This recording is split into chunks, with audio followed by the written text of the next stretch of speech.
어느 늦은 가을 저녁, 대학 동아리 친구들과 함께 여행을 떠나기로 했다. 여행의 목적지는 한적한 산골, 마을에 위치한 오래된 폐가였다. 친구 중 한 명인 영수는 인터넷에서 그 폐가에 대한 글을 여러 차례 접했고 그곳이 매우 으스스한 분위기를 담고 있다는 얘기를 들었다고 했다. 호기심 많은 우리는 그곳을 실제로 탐험하기로 결정했다. 우리는 금요일 밤 서울에서 출발하여 몇 시간을 달려 그 마을에 도착했다. 주변은 이미 어둠이 깔렸고 길거리는 하나둘씩 꺼지는 가로등들로 인해 스산한 분위기를 풍겼다. 폐가는 마을에서 조금 더 들어간 숲속에 있었다. 한적한 시골길을 따라 걷다 보니 멀리서 기괴하게 휘어진 나무 옆으로 커다란 집 한 채가 보였다. 그곳이 바로 우리가 찾던 폐가였다. 그 집은 정말 오래된 듯 보였고 벽돌은 군데군데 깨져 있었다. 창문 대부분은 유리창이 깨져 있었고 바람에 쓸쓸하게 마찰음을 내고 있었다. 현관문은 반쯤 열려 있었고 그 안으로는 칠흑같이 어두운 내부가 보였다. 우리는 손전등을 켜고 천천히 집 안으로 들어갔다. 처음 들어서자마자 쿰쿰한 곰팡이 냄새가 코를 찔렀고 바닥은 흙먼지로 덮여 있었다.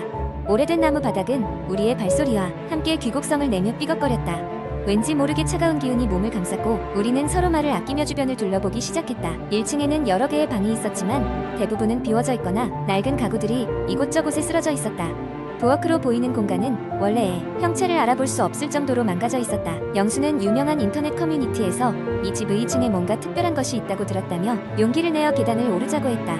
그 순간 누군가 먼 곳에서 무언가를 끄는 듯한 날카로운 소리가 들려왔다. 우리는 잠시 서로를 바라보며 그 소리의 정체를 파악하기 위해 귀를 기울였다.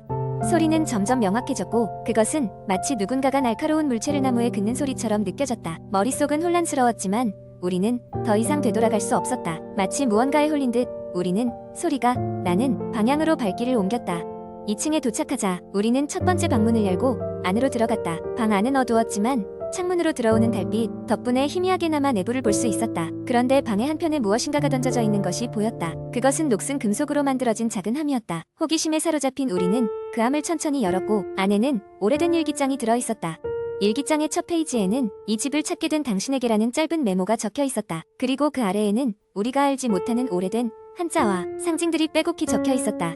일기장은 한 소녀의 이야기로 시작되었고 그 소녀는 이 집에 머물렀던 어느 시기를 서술하며 하루하루의 기록을 남겼다. 그녀의 일기는 점차 시간이 지나면서 점점 불안과 공포로 가득 차기 시작했고 마침내 우리는 충격적인 사실을 알게 되었다. 그 소녀는 자신이 밤마다 누군가의 목소리를 듣고 있으며 그 목소리가 자신을 어디론가 인도하려 한다는 내용을 적어놓았다. 그녀는 그 목소리가 두려웠지만 동시에 그것에 매료되었다고 했다. 마지막 페이지에는 온통 갈겨 쓴 글씨로 여기서 나가야 해 라는 문장이 반복적으로 적혀 있었다. 갑자기 방 안의 기온이 한층 더 떨어지는 것처럼 느껴졌고 그 순간 바람이 세게 불며 창문이 요란스럽게 흔들리기 시작했다. 겁에 질린 우리는 서둘러 방을 나왔고 계단을 뛰어내려가 건물을 빠져나왔다. 집 밖으로 나온 우리는 그 자리를 서둘러 벗어나기 위해 차에 올랐고 마을을 뒤로하며 서울로 돌아가는 길에 올랐다. 폐가에서의 그 경험은 우리에게 잊을 수 없는 공포로 남았다. 이후에도 우리는 그날의 일을 자주 회상하며 다시는 그런 위험한 탐험을 하지 않겠다고 다짐했다. 그 집 그리고 그 일기장은 여전히 미스터리로 남아 우리를 괴롭혔다. 마치 그 집 어딘가에서 소녀의 잔상이 우리를 지켜보고 있는 것만 같았다.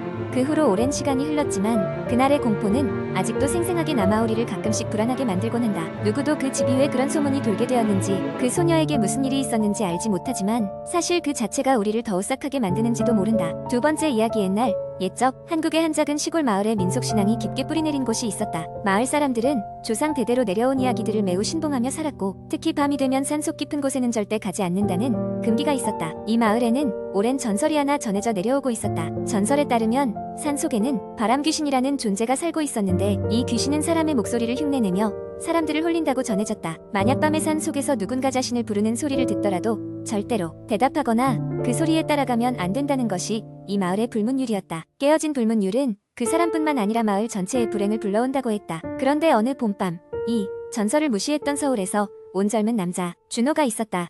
준호는 현대적인 교육을 받은 도시의 청년이었고 이러한 민속 전설은 그저 미신에 불과하다고 생각했다. 그는 친구들과 함께 시골 마을로 여행을 와서 마을 노인들로부터 들은 바람귀신 이야기에 흥미를 느꼈다. 호기심 많은 그들은 산속으로 들어가 보기로 결심했다. 밤이 깊어가던 시간 준호와 그의 친구들은 플래시라이트를 들고 산길을 따라 올라갔다.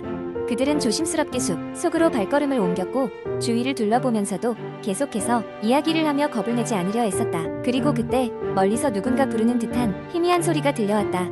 준호야. 갑자기 들려온 소리에 친구들은 걸음을 멈추고 서로의 얼굴을 바라보았다. 그 목소리는 준호의 이름을 부르고 있었다. 친구들 사이에 긴장감이 감돌았다. 사람들 중 몇몇은 돌아가자고 했지만 준호는 웃으며 이 상황을 모험 삼아 조사해보고 싶어 했다. 그의 고집에 친구들은 마지못해 다시 길을 나섰다. 점점 더 깊이 산속으로 들어갈수록 목소리는 더욱 선명해졌다. 그런데 이상하게도 목소리는 하나가 아니라 여러 사람의 목소리처럼 들렸다. 그리고 갑자기 한 친구가 무언가에 홀린 듯 주위를 둘러보기 시작하더니 저기 뭔가 있어 라고 외쳤다. 그들은 손전등 불빛을 따라 시선을 돌렸고 그곳에는 희미한 형체가 있었다.